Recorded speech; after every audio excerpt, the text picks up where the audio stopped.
जय भवानी। आप देखना शुरू कर चुके हैं एग्जाम जंक्शन तक स्टडी यूट्यूब चैनल। आज के बड़ी खबर के अंतर्गत खबरों पे एक नजर डालें कि क्या कुछ है प्रतियोगी छात्रों के लिए इंपॉर्टेंट खबरें जो आज के समाचार पत्रों पे प्रमुख रूप से छाई हुई हैं। चैनल पे पहली बार विजिट किए हैं तो चैनल को सब्सक्राइब, लाइक और शेयर करें सबसे कम समय में इंपॉर्टेंट खबर प्राप्त करने के लिए एग्जाम जंक्शन तक स्टडी यूट्यूब चैनल।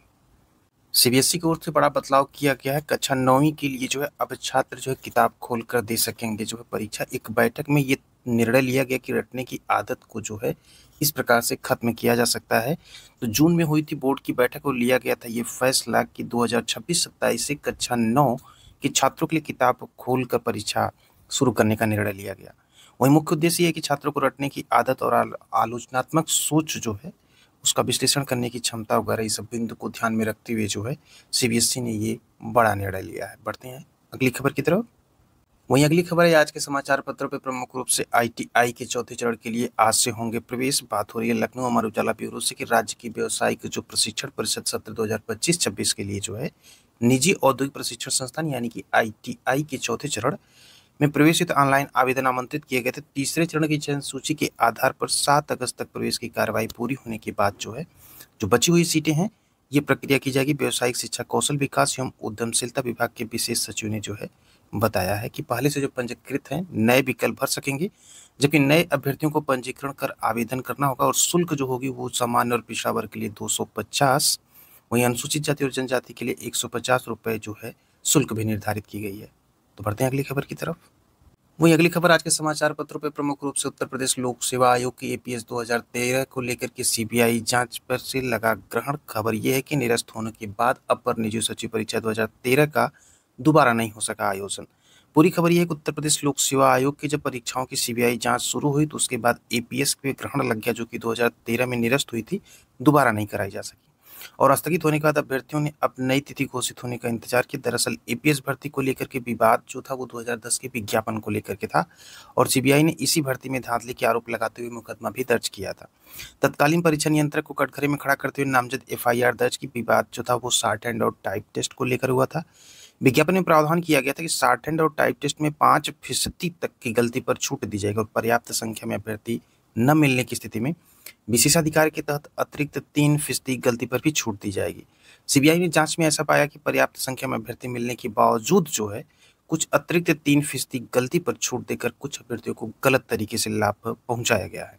तो आयोग ने यह भर्ती तब निरस्त की जब दूसरे चरण की परीक्षा के तहत शॉर्ट हैंड और टाइप टेस्ट का रिजल्ट जारी किया जा चुका था। तब से एपीएस के 176 पदों पर भर्ती फंसी हुई है और मामला भी जो है वो न्यायालय में लंबित है। वहीं परिणाम जो है 4 मार्च 2024 को जारी किया गया था। दूसरे चरण के तहत जो 18 जुलाई 2024 तक लखनऊ में हुई थी। परीक्षा आयोजन के 1 साल से अधिक समय बीत चुका लेकिन अभ्यर्थियों को अब तक इस परीक्षा का परिणाम और तीसरे व अंतिम चरण की परीक्षा तिथि घोषित होने का भी इंतजार है। तो ये कुछ खबर उत्तर प्रदेश लोक सेवा आयोग से है और जीआरसी प्रवक्ता का विज्ञापन जो है इस हफ्ते देखने को मिल सकता है।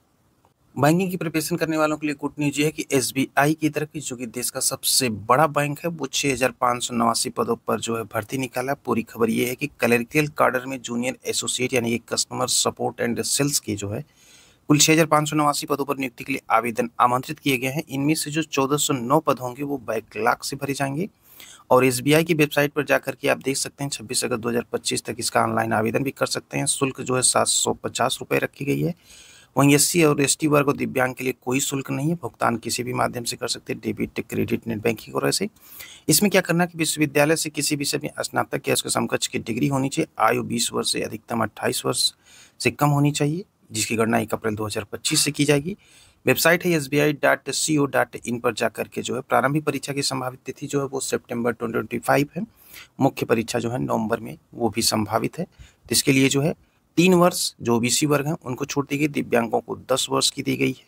तो अधिकतम आयु की सीमा की जो छूट है वो दी गई और राज्य जो होंगे इसमें उत्तर प्रदेश, उत्तराखंड, बिहार, झारखंड, दिल्ली, राजस्थान ये सब चीज़ें स्टेटों में जो है इस राज्य में जो है ये भर्ती होगी। चयन प्रक्रिया प्रारंभिक और मुख्य परीक्षा के आधार पर ही की जाएगी। और आज की अंतिम खबर है कि आज निदेशालय और 22 को माध्यमिक शिक्षा मंत्री का घेराव करेंगे शिक्षक। यहाँ पे खबर ये है कि जो 1500 शिक्षकों का ऑफलाइन स्थानांतरण आदेश जारी न होने से नाराजगी बढ़ गई है और एडेड कॉलेजों के 1500 जो शिक्षकों को ऑफलाइन स्थानांतरण के नाराजगी को लेकर के 2 अलग अलग शिक्षक संगठनों ने चेतावनी दी है की मांग पूरी न होने पर वे धरना प्रदर्शन करेंगे।